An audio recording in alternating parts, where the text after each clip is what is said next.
So we'll begin today's talk. We'll sing Jai Radha Madhava. Just get some cartels.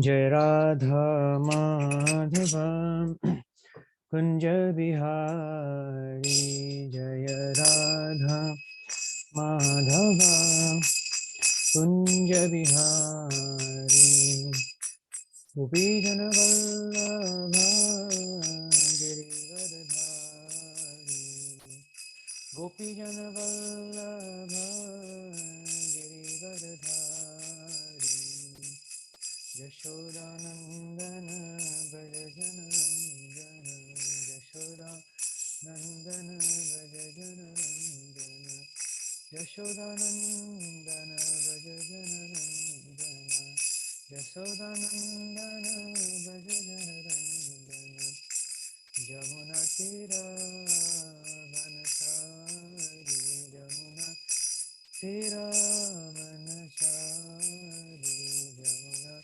Tiravanachari Yamuna Tiravanachari Jaya Radha Madhava Kunja Bihari Jaya Radha Madhava Kunja Bihari Gopijana Vallabha Girivardhari Gopijana Vallabha Girivardhari Yashodanandana Brajajanandana Yashodanandana Brajajanandana Yashodanandana Brajajanandana Yashodanandana Brajajanandana Yamuna Tira Vanachari Yamuna Tira Vanachari Jaya Radha Madhava Kunja Bihari Jaya Radha Madhava Kunja Bihari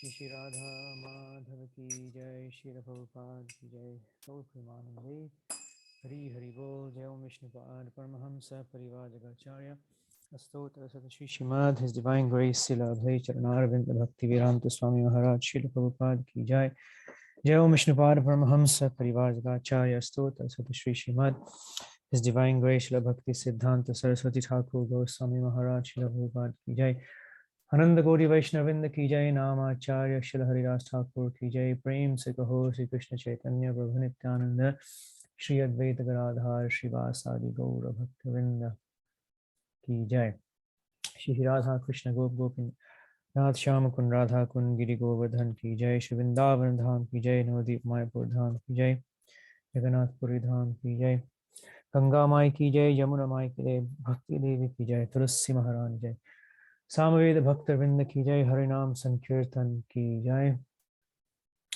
Srila Prabhupada's book distribution marathon ki Jai, Sri Radha Madhava ki Jai, ISKCON Leicester ki Jai, Nitai Gaur Premanande Hari Hari Bol, all glorious assembled devotees, Hare Krishna, all glorious assembled devotees, Hare Krishna, all glorious assembled devotees, Hare Krishna, all glories to Shri Guru and Shri Gauranga, Shri Prabhupada ki Jai.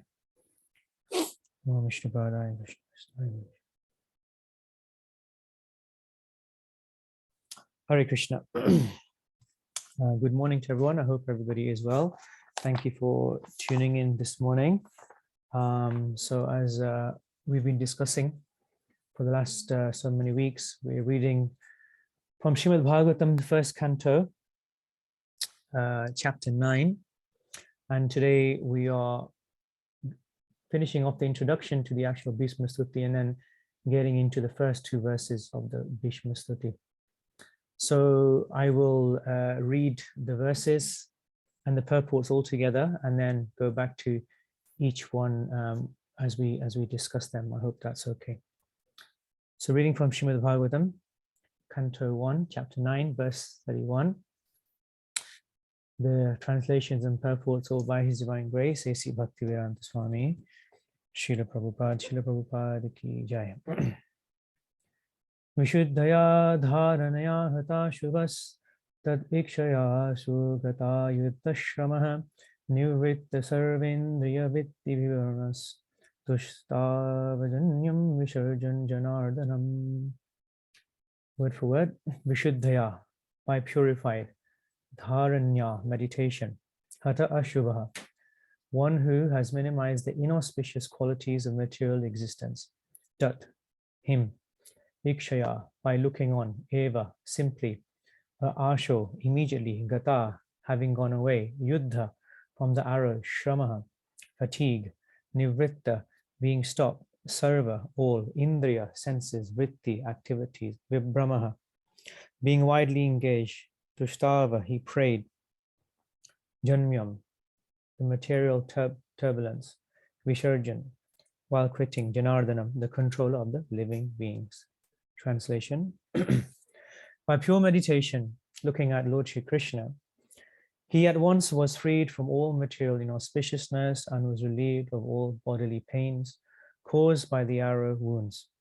Thus, all the external activities of his senses at once stopped. He prayed transcendentally to the controller of all living beings while quitting his material body. Purport.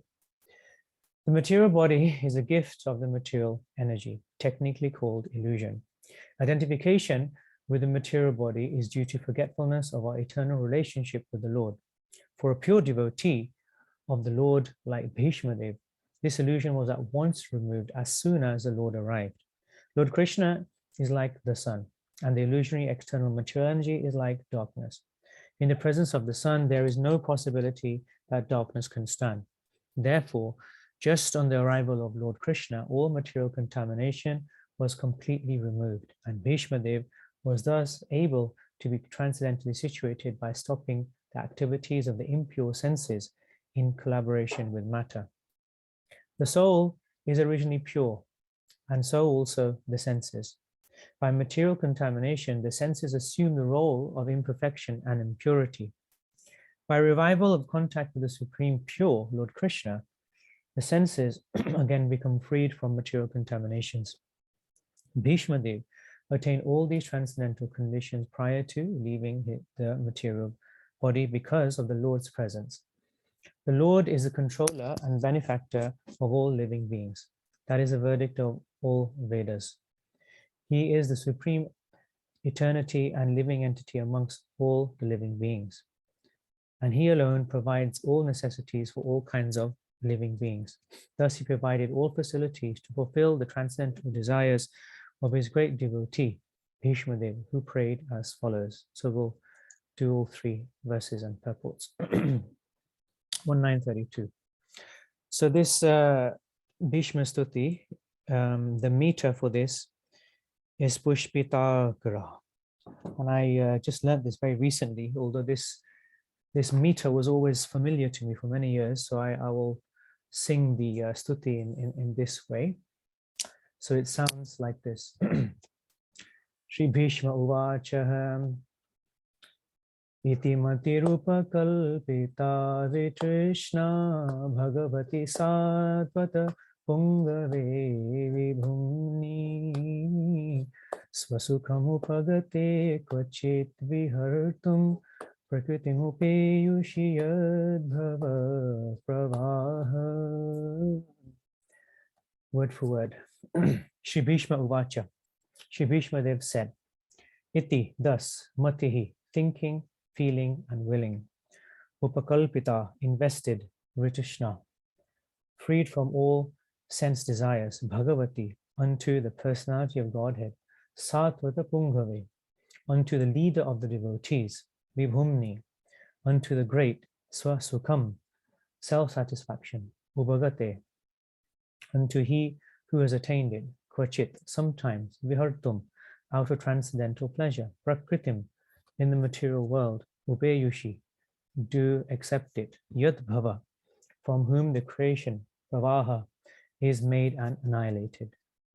Translation: Bhishmadev said, "Let me now invest my thinking, feeling, willing, which was so..." Sorry, did I again? Bhishmadev said, "Let me now invest my thinking, feeling, and willing, which were so long engaged in different subjects and occupational duties, in the all-powerful Lord Sri Krishna. He is always self-satisfied, but sometimes, being the leader of the devotees, he enjoys transcendental pleasure by descending to the material world, although from him only the material world is created."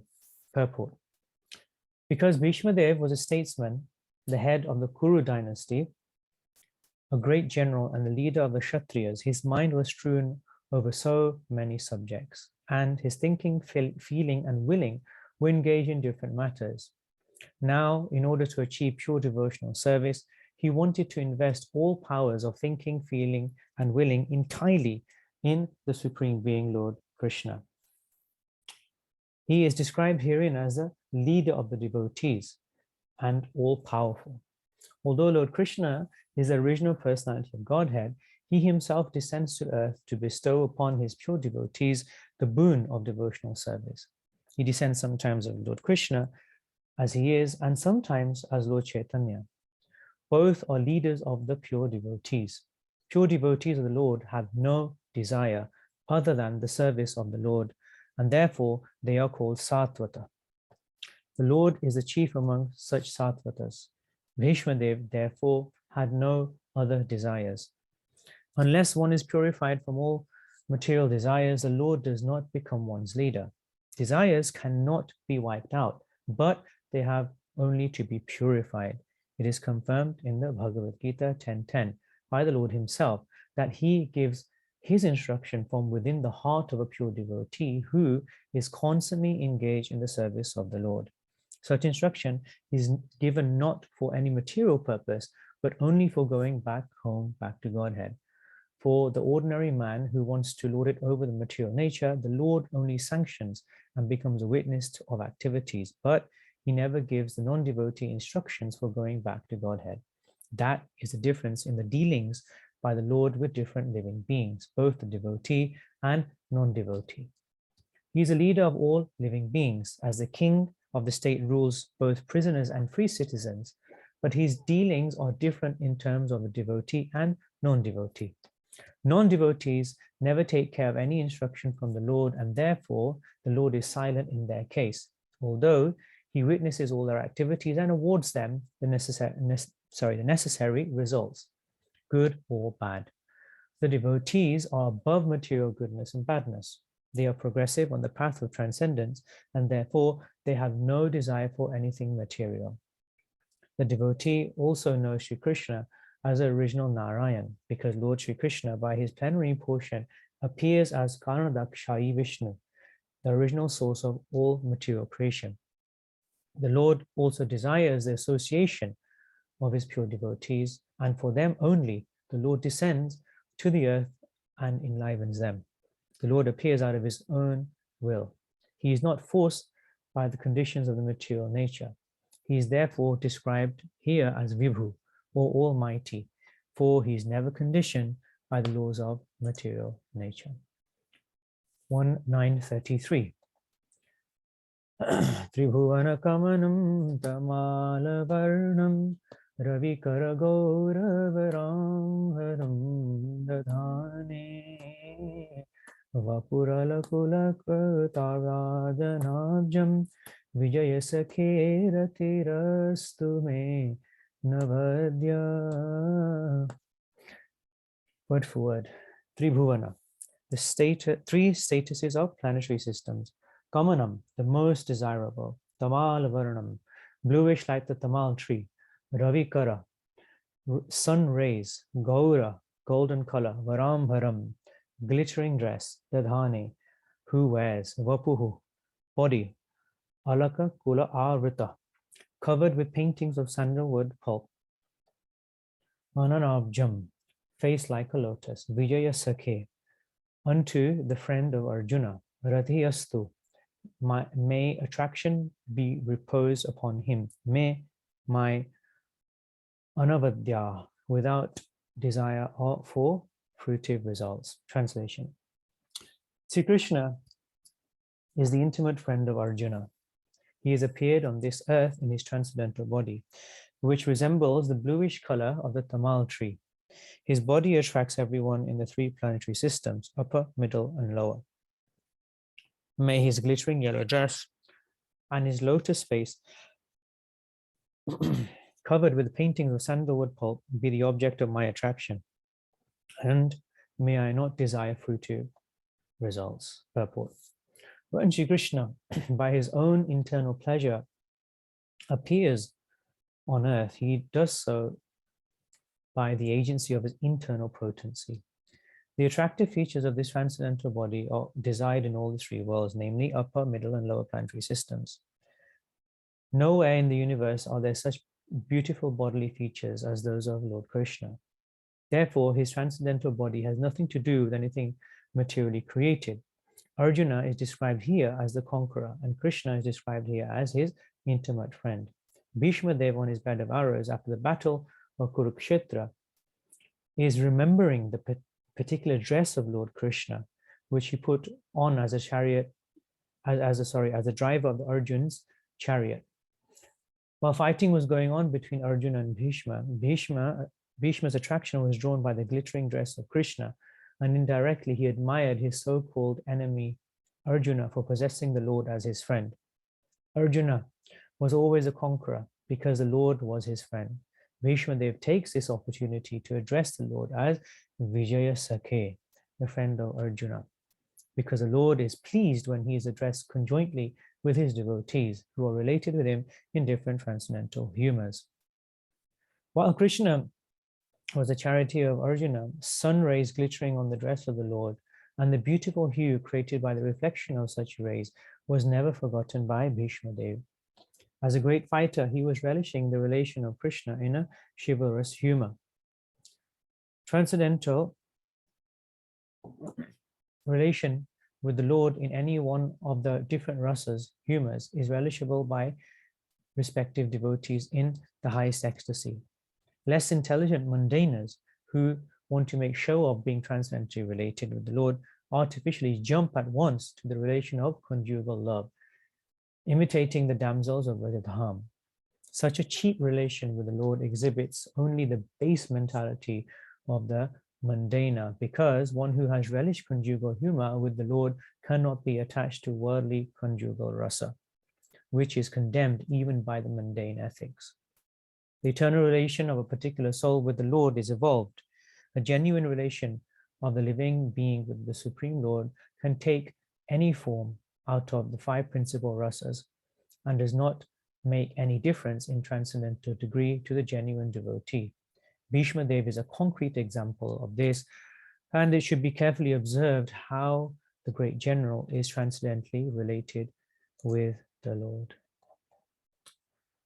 Om Jnanatimirandhasya Jnananjana-shalakaya Chakshurun Militam Jena Tasmai Shri Guruve Namaha Shri Chaitanya Manobhishtam Sthapitam Jena Bhutale Swayam Rupakara Darati Swabarandigam Vandeham Shri Guru Shri Udapalakamalam Shri Gurun Vaishnavamscha Shri Rupam Sagrajatam Sahagana Raghunatham Hitam Tam Sajivam Sadvaitam Savadutam Varijana Sahitam Shri Krishna Chaitanya Devam Shri Radha Krishna Padan Sahagana Lalita Shri Vishakhan Vidam Shyam He Krishna Karuna Sindhu Deen Bandhu Jagatpate Gopesha Gopika Kanta Radha Kanta Namosate Tapta Kanchana Gaurangi Radhe Vrindavaneshwari Vishabhanu Shute Devi Pranamami Haripre Vancha Kalpatarubhyascha Kripa Sindhubhya Evacha Patitanam Bhavanebhyo Vaishnavebhyo Namo Namaha Jaya Shri Krishna Chaitanya Prabhu Nityananda Shri Advaita Gadadhar Shiva Sadi Gaura Bhakta Hare Krishna Krishna Krishna Hare Hare Hare Rama Rama Rama Hare Hare Vamsi Vibhushidakaran Navanidabhat Pitambara Tarunabimba Faladharoshta Purnedu sundaramukhadarvindanetrat krishnat param kimapi tattavaham na jane. Krishnatwariya parapankaja panjarantam advaitame vishatamana Prana prayana samaye kapavata pitthaye kanthavaranavido smaranam guraste Karadavindena padadavindam mukharavinde viniveshayantam Vadasya pattasya pureshayanam balam mukundam manasa smarami. So reading from Srimad Bhagavatam 1.9, 31, 32, 33. With the blessings of the devotees, would like to attempt to serve you all by reminding you of Krishna. You already know the purports and the imports of everything that I'm about to say, but hopefully you will be pleased by this humble attempt to serve you this morning. So with your blessings, I'd like to begin. Hare Krishna. So this is a very beautiful part of the Srimad Bhagavatam. Every verse of the Srimad Bhagavatam, every letter of the Srimad Bhagavatam is obviously very beautiful. And devotees like all of you, you are always sporting in the transcendental verses and the waters of the Srimad Bhagavatam, relishing each verse, each purport.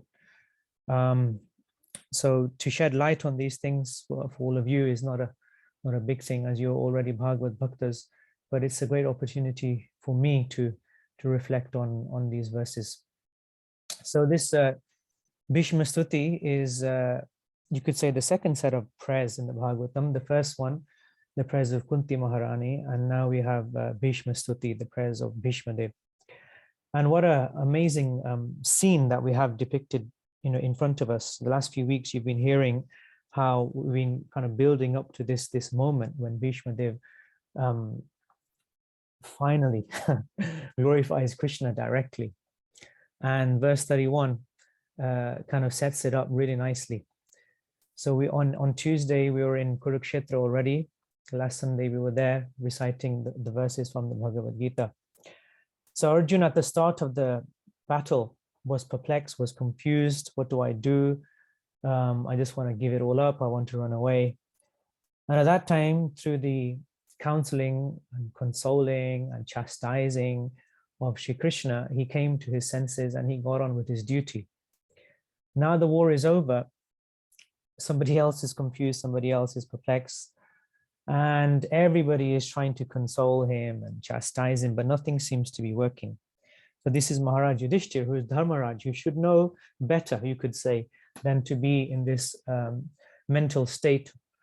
Or he's agitated, he's upset, he's angry, all these emotions are taking place, and that's because of his nature being a devotee. He is soft-hearted. He's feeling really bad about the war and everybody that's died and what's happened to the family.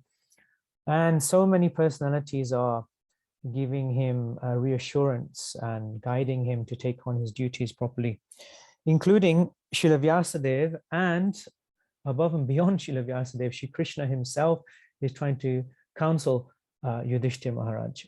But Yudhishthira Maharaj isn't having any of it. So then Shri Krishna says, okay, there is one person who will be able to help you, and that is Bhishma Dev. Let's go to Pitamaha. He is still there lying, waiting for an auspicious moment to quit his body. So immediately the proposal was accepted by Yudhishthira Maharaj, and the Pandavas, along with Shri Krishna and all the rishis and saints, sages, everybody, they immediately left Hastinapur, went to Kurukshetra.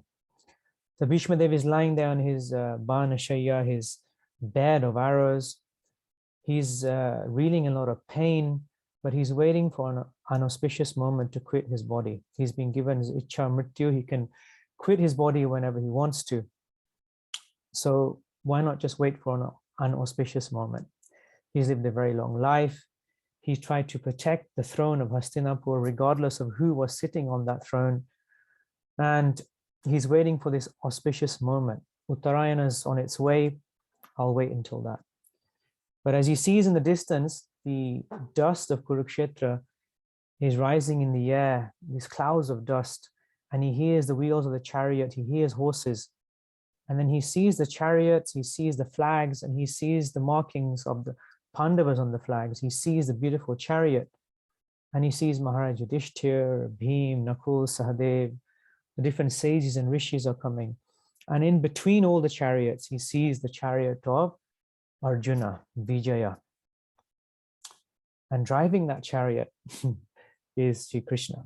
Sri Krishna is driving that chariot. And at this moment, Bhishma Dev is overwhelmed with love for Krishna. That just see, there is no way that I could go to Krishna to quit my body at that time. But he is so kind, so merciful that he has come here to me. And he's not on the back of the chariot. The war's over. His duty is done as a charioteer of Arjuna. But he knows that Bhishma Dev is particularly attracted to this feature of Partha Sarathi, Krishna. So Krishna is driving the chariot of Partha, of his friend Arjuna, one more time, so that Bhishma Dev can have a clear vision of this and let that be an object of his meditation. So the chariots are coming closer. Bhishma Dev greets everybody in the only way he can, by saying Namaha and offering kind words, because he is completely bound by the arrows. And with tears streaming down his eyes, he is looking at the beautiful form of Krishna. And Maharaj Yudhishthira begins asking questions, and up until this point, Bhishma Dev is answering these questions, talking about all sorts of dharma, Varnashram dharma, Grihastha dharma, Brahman dharma, Kshatriya dharma, Stri dharma, so many different things are being spoken about. And then finally, as the auspicious moment of Uttarayana is approaching, we come to this point of verse 31, where he simply gazes at the beautiful form of Shri Krishna. In pure meditation, looking at Lord Shri Krishna, he was at once freed from all material inauspiciousness and relieved of all bodily pains caused by arrow wounds.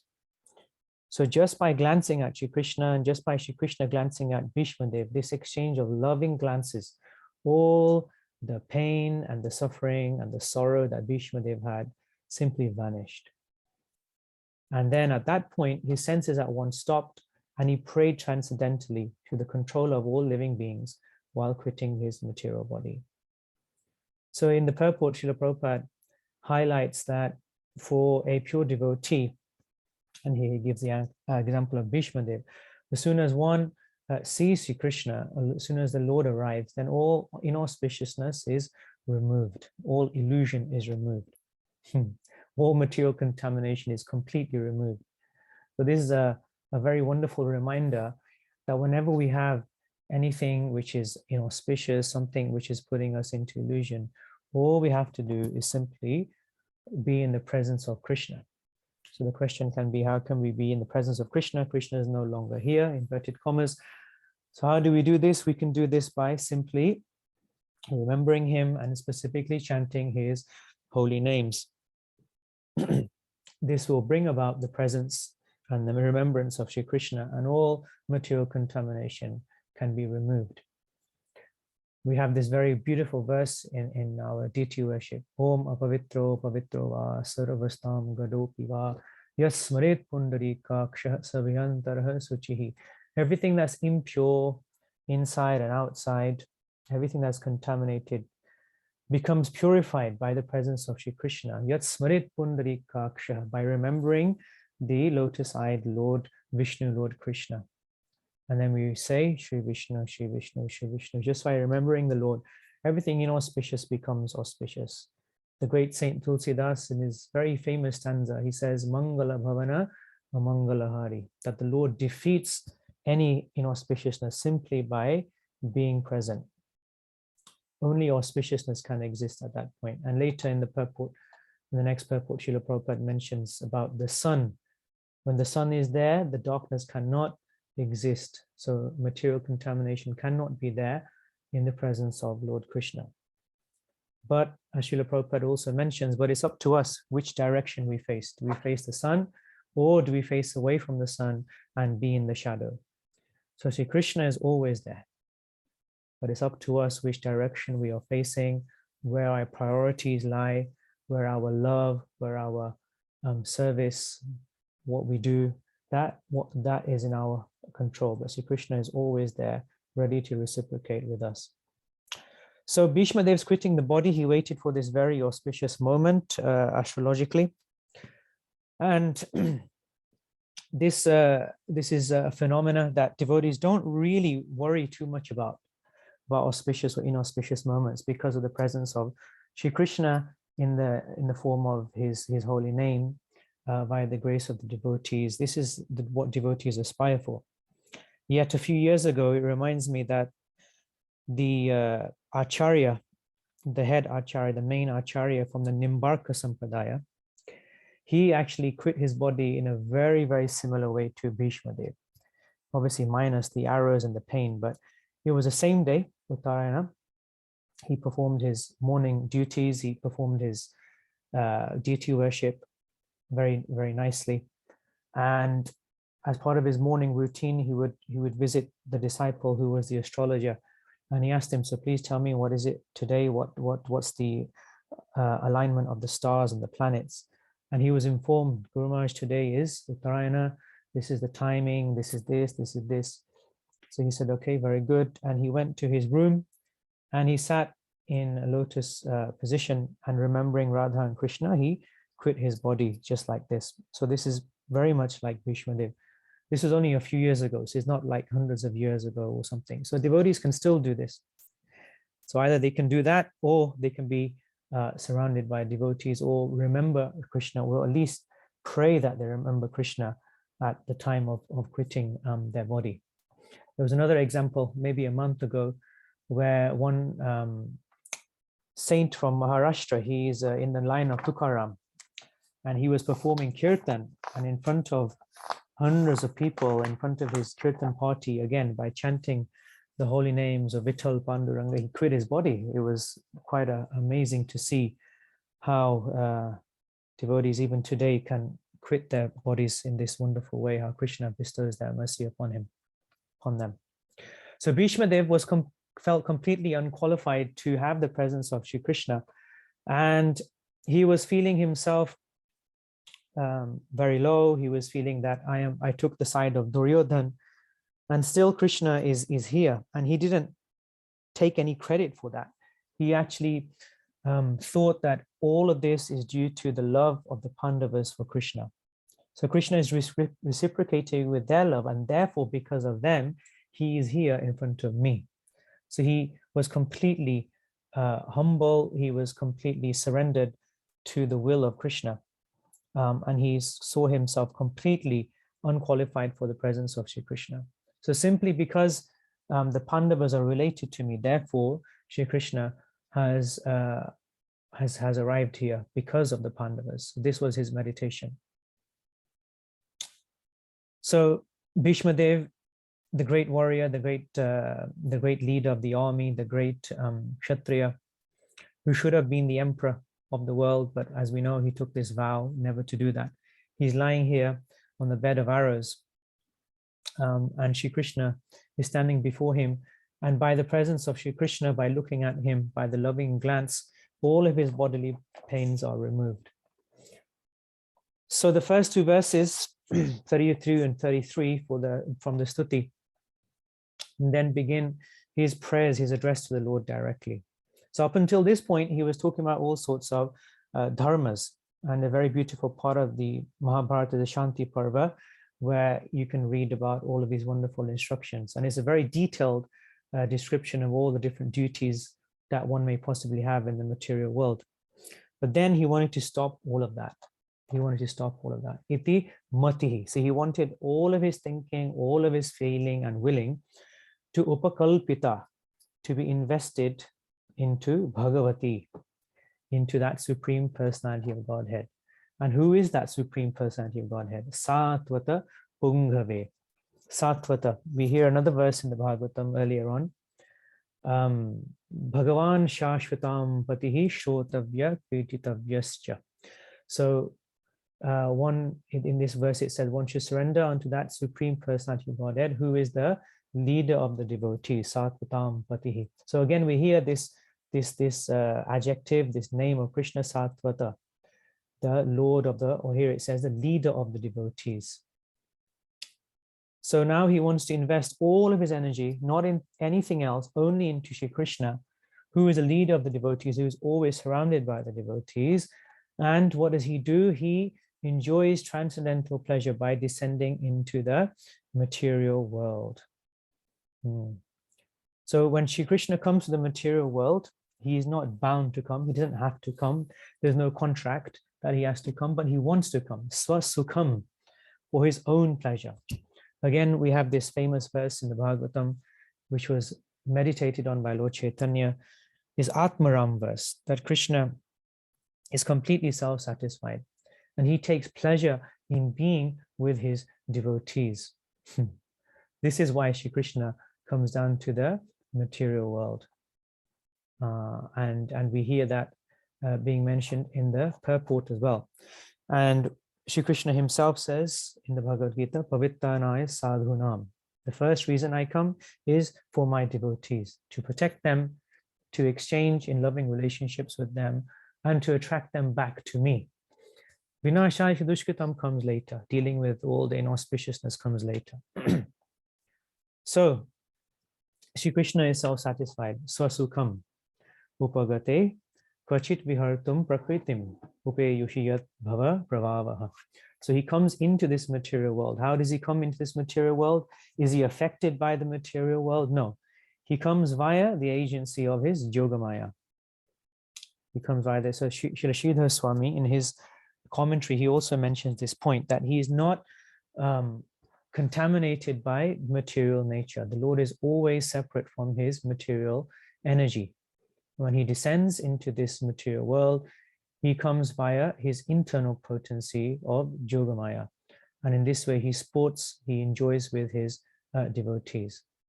In the purport, Srila Prabhupada mentions here, the Lord also desires the association of his pure devotees. And for them only, the Lord descends to the earth and enlivens them.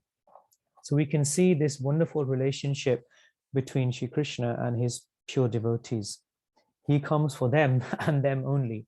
Everything else can be sorted out by his external energy, can be sorted out amongst the living entities themselves in so many different ways and methods.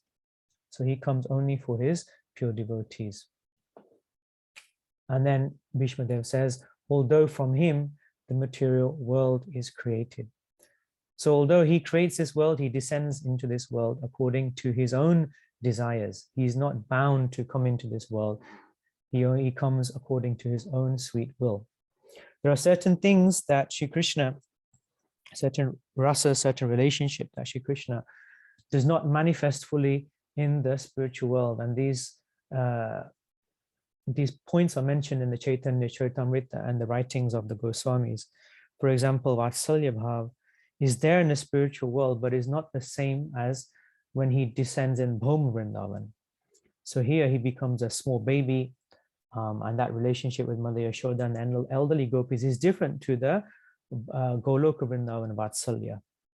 The Sakya, Madhurya, everything is slightly different here. So to relish the different rasas, which are there in the spiritual world, but they're there as a memory. So they remember Krishna as a baby, but he is not a baby in the spiritual sky. He is Navayovanam Cha. He's a youthful boy. He's a youth in Goloka Vrindavan. And to relish all these other mellows, he descends into Bhoma Vrindavan, where he displays his supreme majesty.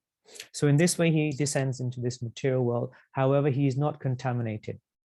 The Mayavadis, the impersonalists, the monists, they say that when he comes into the material world, he's affected by this material world.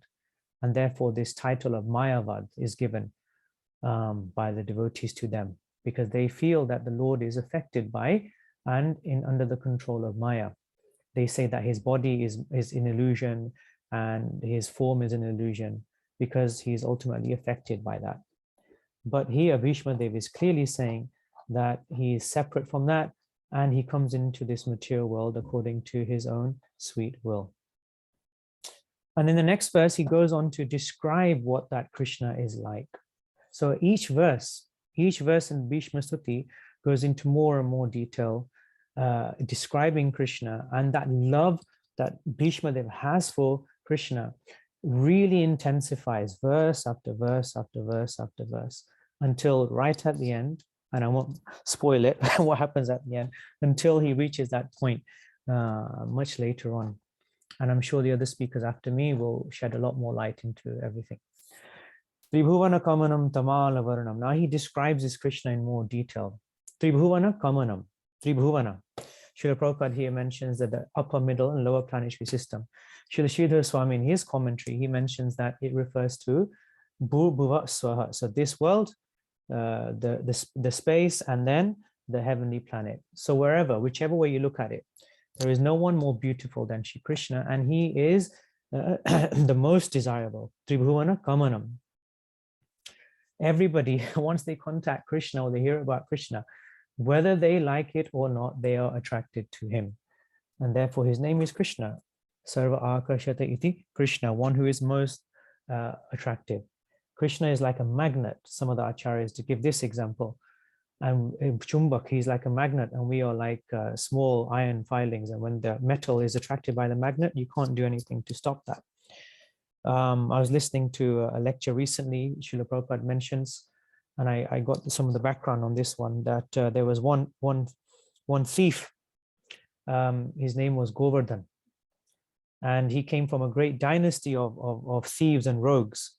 They would be highwaymen. They would stop people in the road and take everything from them, and they would break into people's houses. So one day he was running away from the authorities, and he went into a crowd. They were sitting down listening to something, so he sat down, running away from the police, and he realized he was in the Bhagavatam Katha. He was here in a Bhagavatam lecture. And then he immediately started putting his fingers in his ears, because his grandfather told him, no matter what happens, never listen to the Bhagavatam, never be in the association of devotees. We want you to be a great example of our family, be the greatest thief ever. But if you associate with the devotees, then everything will be finished. So never ever do that. And if you come across this, then put your fingers in your ears. So as he was about to do this, the speaker, the Vaishnava speaking, he was describing Krishna. He says, and his mother sends him dressed very nicely to the forest. He is wearing gold. And as soon as he heard gold, he thought, oh, this sounds interesting. He's wearing golden anklets and golden rings and golden bangles and necklace and a belt around his waist. And in this way, he goes with his friends to tend the cows in the forest of Vrindavan. And this Govardhan thought, oh, this sounds really interesting. Who is this boy? And he sounds like a great target. He sounds like a good victim for me next. So after the lecture, he approached the Vyasa-san and he said to the speaker, this boy you were speaking about, please tell me something about him. The Kathavyas, the speaker, could see that he was very keen to know about Krishna, but he could also see that he was a little bit of a rogue, rascal. But he thought maybe this is Krishna's arrangement. So he said, yes, this boy, his name is Shyam Sundar. Shyam Sundar, hey? So where does he live then? Tell me everything in detail. So he lives in a place called Braj. He lives in Vrindavan, and his mother's name is Jashoda. And tell me about the gold. Come on, tell me more about this gold. I'm more interested in this. He said, yes, his mother adorns him with lots and lots of gold anklets and gold bangles and gold this and gold that. Oh, really? And where does he go? Well, he goes to tend the cows with his friends in the morning. Okay, so how old is this boy? No, he's about 6 or 7 years old. Oh, really? That's interesting. Tell me more. Tell me everything in detail. He said, I want to capture this boy. So at that point, the devotee thought, this is brilliant. He wants to capture this boy. He said, but it's not that easy to capture him. And he said, you don't know who I am. I am Govardhan. I'm one of the greatest thieves to have ever lived. I will capture this boy by hook or crook. Just tell me where to find him. And again, he reminds him where to find him. And then he said, but listen, he's not going to be caught that easily. He is also Choro ka Sardar. He's also the leader of a band of thieves. You don't know what he's like. He said, oh, he's nothing. I can break into royal palaces and loot the whole place. This small boy, 5, 6, 7 years old, no problem. Why is his mom sending him with all this gold? He's asking for it. He says, okay, fine, but let me give you a warning. He may actually be really difficult. So instead, I want you to take, I suggest you take something with you.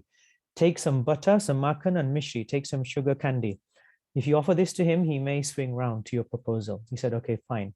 He said, I make a vow that until I meet this boy, I won't eat or drink anything. And immediately his Govardhan left. And he's traveling, thinking about Shyam Sundar. I have to get Shyam Sundar. I have to capture Shyam Sundar. I have to capture Shyam Sundar. And he enters Braj and he heads towards Vrindavan and he sees some cowherd boys and they're tending the cows. And he says, hey, boys, come here. I'm looking for Shyam Sundar, one of the cowherd boys, one of your friends. Where is he? Where can I find him? Shyam Sundar, which Shyam Sundar? And he describes, oh, you know, though he's got curly hair, he looks bluish. His mother, his name is Jashoda, and he wears lots of gold. And the boy started laughing. He said, oh, that happened in a different yuga, sir. Not now. This is Kali Yuga. There is no Shyam Sundar anymore. So Govardhan became angry and he thought, these boys are winding me up. So he carried on his search and he shouted, oh, Shyam Sundar, where are you? Shyam Sundar, where are you? So in this way, he was looking for Krishna. He hadn't eaten or drunk anything, maintaining his vow. And finally, he sees in the forest a beautiful set of cows, beautiful cows. He sees loads of cowherd boys looking very effulgent. And then right in the middle, he sees this bluish, blackish boy, curly hair, wearing yellow garments and wearing all this gold. He says, ah, jackpot, got him. So he approaches him. He says, are you Shyam Sundar? He says, yes, I'm Shyam Sundar. Who are you? And he said, I have come to capture you. Give me all of your gold. And Krishna says, no, no, no, I can't give you this gold. My mother will be very angry. She'll be very upset. I can't give you this gold. He says, give me the gold or else. He said, you don't know who I am. My name is Govardhan. Everyone fears when they hear my name. And Krishna said, well, you don't know my name. My name is Govardhan Dhari. I hold Govardhans like mountains compared to you. And he could see he wasn't getting anywhere. So then he pulled out the butter and the sugar candy and he said, here, take this. He said, oh, this is so nice. Thank you so much. It's my favorite. So Shri Krishna takes this sugar candy, takes this makan and eats it. And he says, oh, this is so nice, Govardhan. You should try some. And he feeds Govardhan from the remnants left that he took a bite out of. And immediately Govardhan, as soon as he eats it, he realizes exactly who Shri Krishna is. And in tears are flowing down his eyes, from his eyes. And in great ecstasy, he saw the Lord for who he was, the Supreme Personality of Godhead. And immediately at that point, he quit his body. So Tribhuvana Kamanam, just by hearing about Shri Krishna, one becomes attracted to him, whether you want to or not. So Bhishma Dev has personal experience of this. Bhishma Dev has personal experience of this. He has seen this with his own eyes. Whenever Krishna entered Hastinapur, whenever Krishna entered Dwaraka, when Krishna came to Kurukshetra, all eyes were upon him. We hear the beautiful description in the Bhagavatam early on, how the residents of Hastinapur and Dwaraka, and later on in the 10th canto, Mathura, how the residents lined the streets just for a glimpse of Krishna as he goes by, walks by, or goes by on his chariot. They line the streets, they're on their verandas, they're in their top story, they're on their rooftops just for a glance. And they're all seeing Krishna in their own individual way, as a great hero, as a great lover, as a great king, in so many different ways. So here, Tribhuvana Kamanam Tamala Varanam, his bluish complexion. And then this description of Ravikara. Ravikara means the rays of the sun. And Sridhar Swami, in his commentary, mentions that the colors of Krishna's garments are like the morning sun rays. The morning sun rays are very beautiful and very, very light, very effulgent. So his clothes are described like this. Srila Prabhupada also mentions that Shri Krishna's clothes are like lightning. This is another description. Lightning in a dark sky looks very beautiful, Srila Prabhupada says. So in this way, Krishna looks very beautiful in his golden glittering ornaments. And then he's described here with paintings of sandalwood on his face, and his face is like a lotus. And the most significant part of this verse is Vijaya Sakhe Ratirastu Me Navadya. So his meditation of Shri Krishna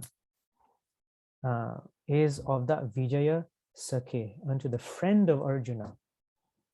Rati rastume, may my attraction be reposed upon him without any desire for fruitive results. So Bhishma Dev's vision of Krishna is very unique.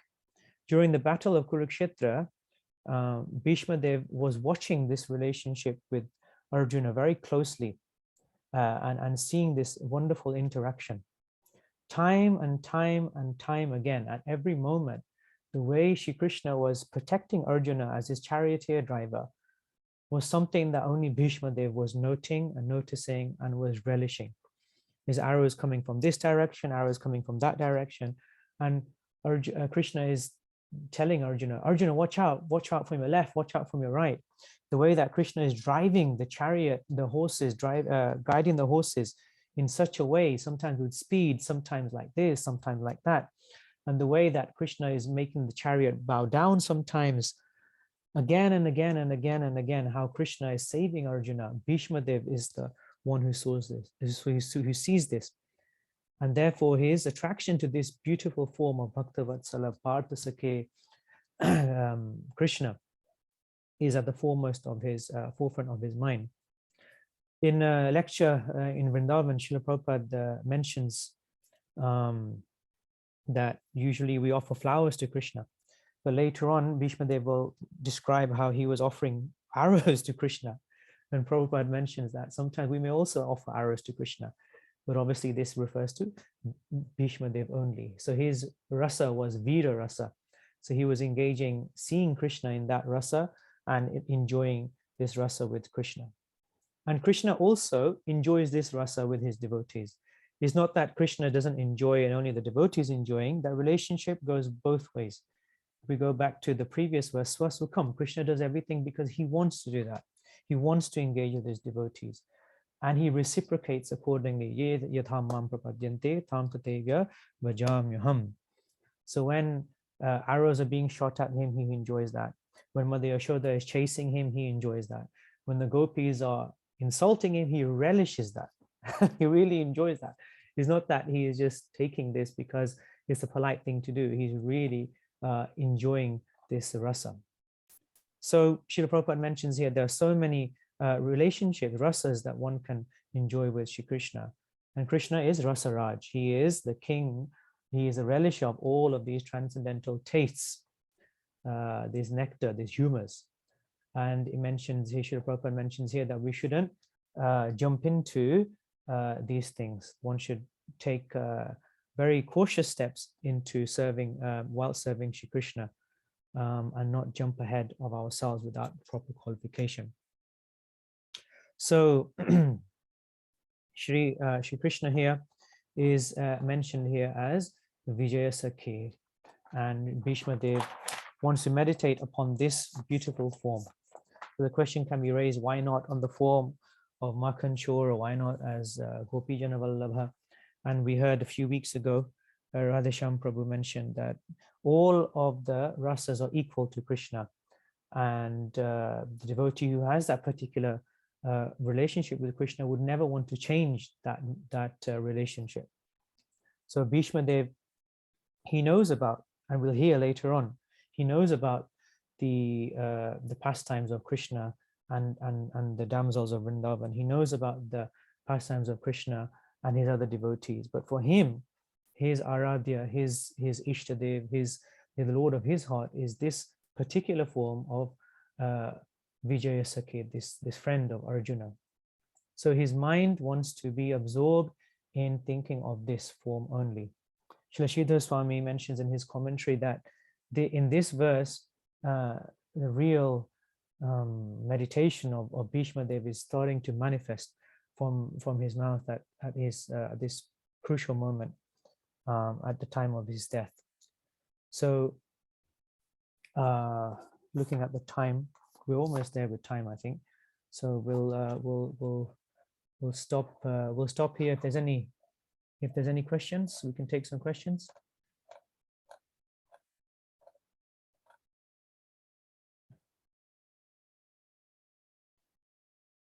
Anybody? Somebody? or we could continue as you like.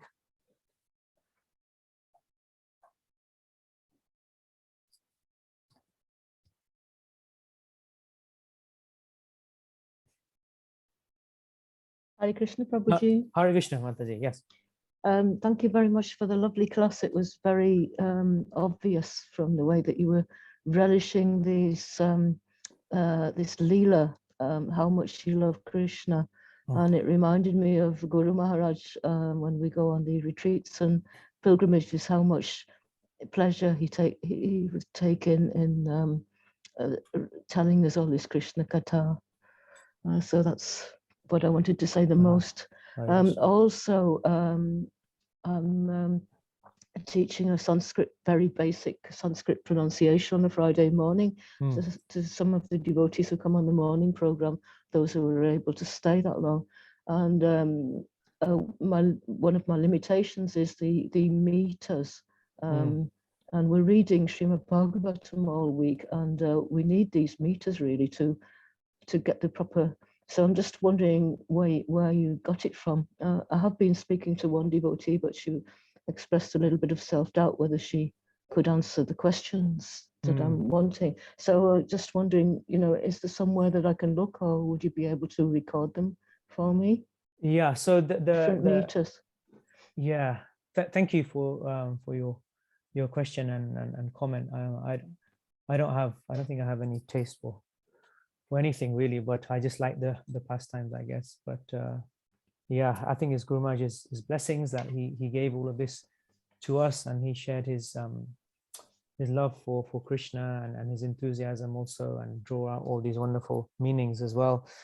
So thank you for mentioning that. And regarding the meters, certain verses have very specific meters. So for example, the Bhishma Stuti has a very specific one. But generally speaking, we have the kind of, again, inverted commas, standard meters that we have, and this is sufficient. Srila Prabhupada kind of stuck to 2 or 3 variations, and this is okay. I think sometimes when we go into things in a bit more detail, then we can find out specific meters for specific verses. But other than that, we can stick to the normal ones that we have, and in that way just keep it simple, and then maybe for special occasions or something, then we could look into that. This particular one I just kind of heard growing up really from various speakers, and then only recently I got the name of it. So there are devotees out there who specialize in these things, like Hari Parshad Prabhu. He's a great scholar, and he's always posting things on his social media as well. Hari Parshad, yeah, Parshad, Parshad. He gave a talk a few months ago, I think, here as well. Hari Parshad. Thank you. Disciple of His Holiness Radha Govinda Maharaj. So yeah, there are this information is available, but generally speaking, we can stick to the general meters that we have.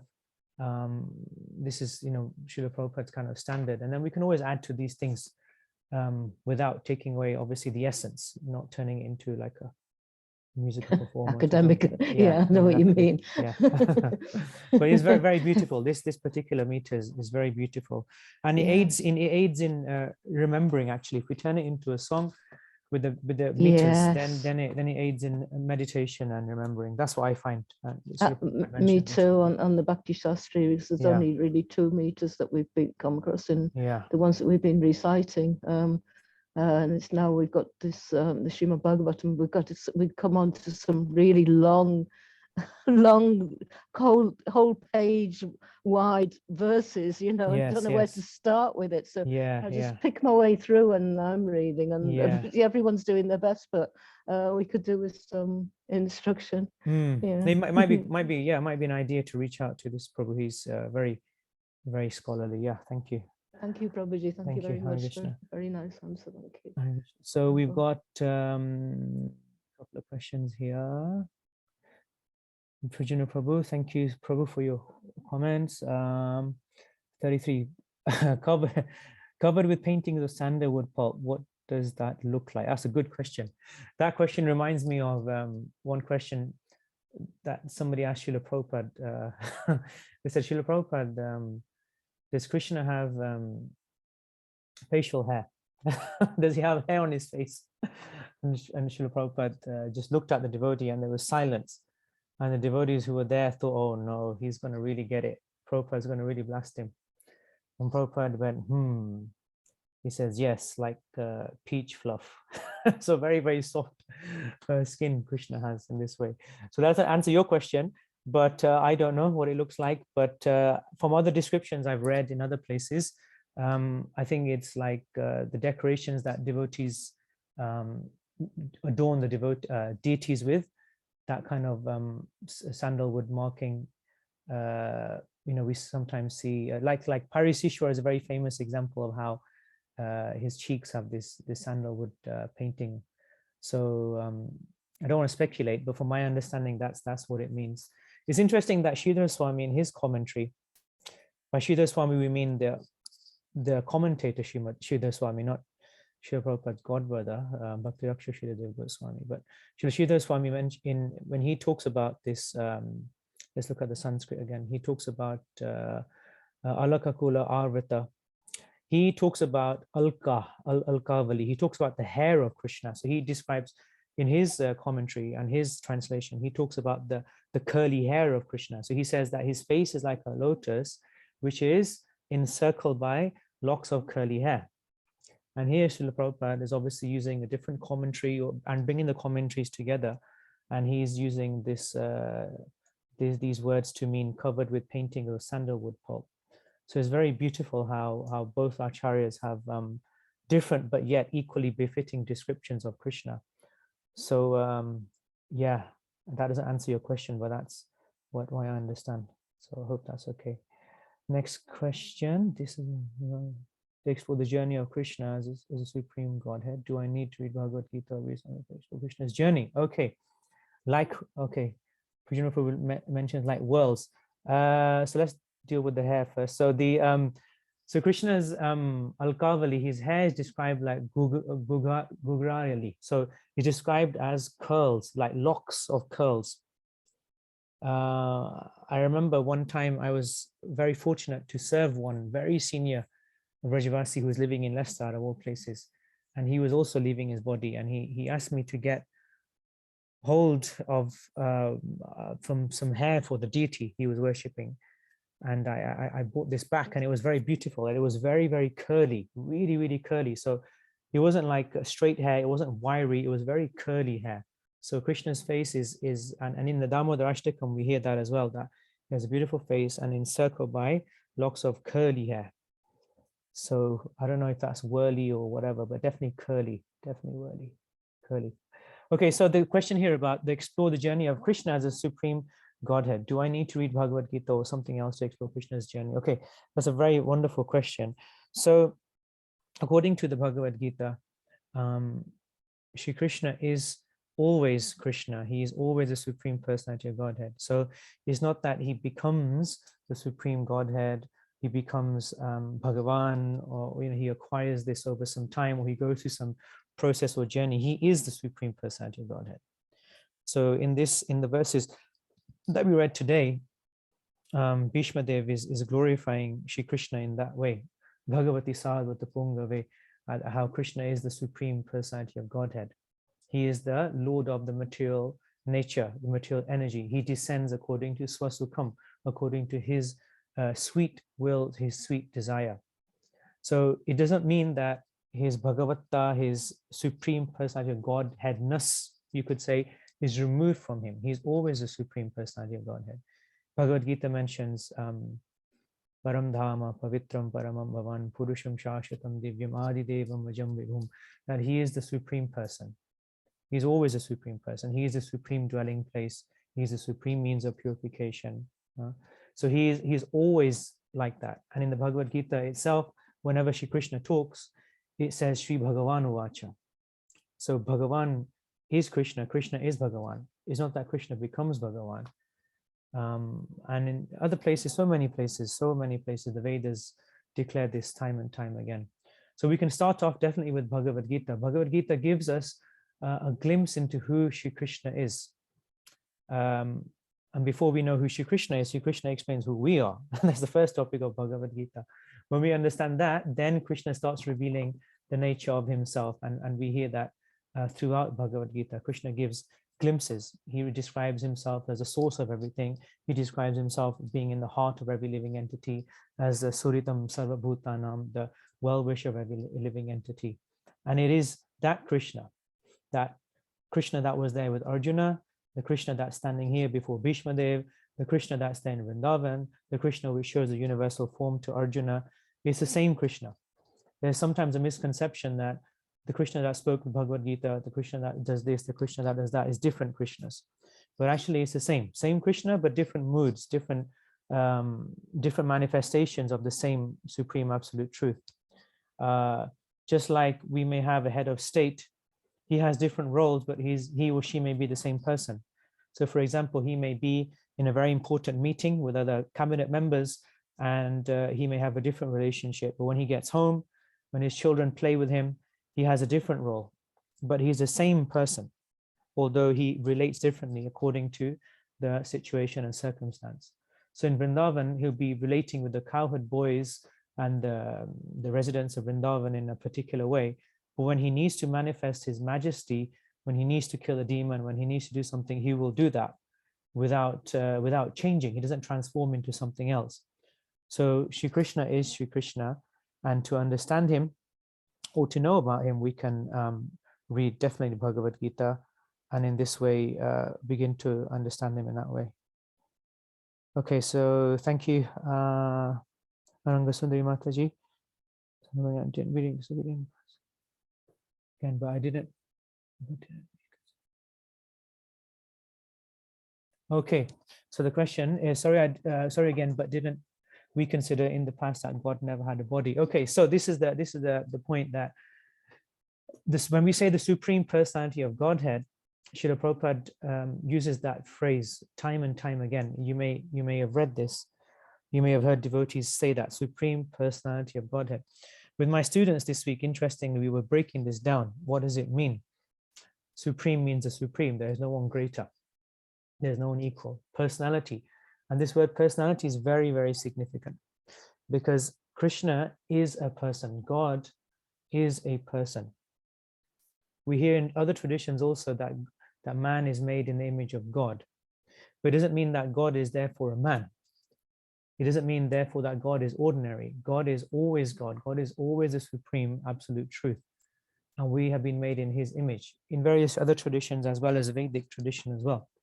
So it's not that we are giving God material qualities. God has his own qualities, which are transcendental, which are not contaminated, have nothing to do with this material world. He is beyond and above everything else, and his form is always there, and it's always there eternally. So it's not that he manifested something. It's not that it was an energy and the energy combined and there was something and then a form manifested. The form was always there. And this is the great conclusion, the Siddhanta of the Vaishnava philosophy, is that God is a person. He is a supreme person. He's a supreme personality, therefore of Godhead. The head God, the supreme God, and that supreme God is a person. We can relate to that person. That person has a form. That form is eternal, it's transcendental, and not contaminated by the modes of material nature.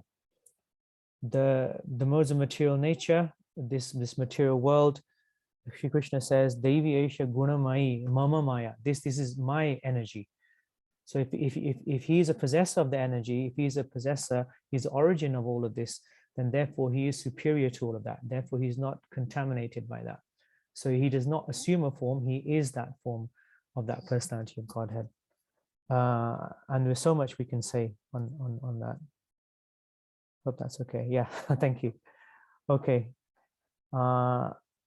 If there's any other questions, or we can end this class here. Hare Krishna. Thank you all so much for tuning in and for tolerating me this morning. I hope that today's class has given something to meditate on with your own reading and your own exploring. And I hope that I'm able to serve you again soon, so that I can engage in your service and purify myself by attempting to please you. Hare Krishna, Srila Prabhupada ki jai. Gaur Premanande, Hari Hari Bol. Hare Krishna Prabhu. Jai. Thank you so much, Prabhu. Hare Krishna Prabhu. Thank you for Hare Krishna. Hare Krishna. Hare Krishna Prabhu. Thank you for a wonderful